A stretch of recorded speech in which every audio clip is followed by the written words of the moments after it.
Hi అభి, ఈ mobile recharge rules లో major changes చేశారంట, ఏంటవి? ఇంతకు ముందు 28 డేస్ కి 1 మంత్ అని కన్సిడర్ చేసేవి. అంటే 365 డివైడెడ్ బై 28 సంవత్సరానికి 12 నెలలు కాకుండా 13 నెలలకు రీఛార్జ్ చేయాల్సి వచ్చేది. ఇక మీద 30 డేస్ కి మ్యాండేటరీగా ఒక్క plan at least every SIM operator ఖచ్చితంగా ఇవ్వాల్సిందే. దీంతో పాటు ప్రతి నెల సేమ్ డేట్ కి రీఛార్జ్ చేసేంత ఒక్క ప్లాన్ అట్లీస్ట్ ఖచ్చితంగా ఇవ్వాలి. సెకండ్ పాయింట్, నీ సిమ్ కార్డు 90 డేస్ రీఛార్జ్ చేయకపోతే ఇమ్మీడియట్ గా డియాక్టివేట్ చేయడానికి అవకాశం ఉండదు. నీ బ్యాలెన్స్ లో మినిమం 20 రూపీస్ ఉందనుకో, ఆ 20 రూపీస్ ని ఆటోమేటిక్ గా డిడక్ట్ చేసి నెక్స్ట్ 30 డేస్ వరకు సిమ్ ని యాక్టివ్ గా ఉంచుతారు. Third point, STV special tariff vouchers, combo vouchers, వీటిని 90 డేస్ కి మాత్రమే కాకుండా 365 డేస్ వరకు అంటే లాంగ్ టర్మ్ కి ప్లాన్స్ ఖచ్చితంగా ఇవ్వాలి అని ట్రై అనౌన్స్ చేసింది. మా అమ్మది బేసిక్ ఫోను, ఇంటర్నెట్ అవసరమే లేదు తనకి, అయినా ఇంటర్నెట్ లేని రీఛార్జ్ ప్లానే ఇవ్వరు వీళ్ళు. గుడ్ న్యూస్, ఇక మీద అఫోర్డబుల్ వాయిస్ ఓన్లీ ప్లాన్స్ అన్ని సిమ్ కార్డ్ కంపెనీలు ఇవ్వాల్సిందే.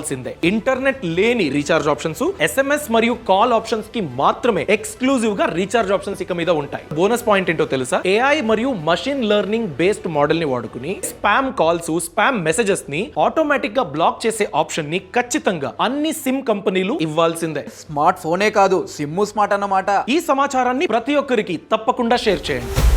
Boss Wala. Be the boss.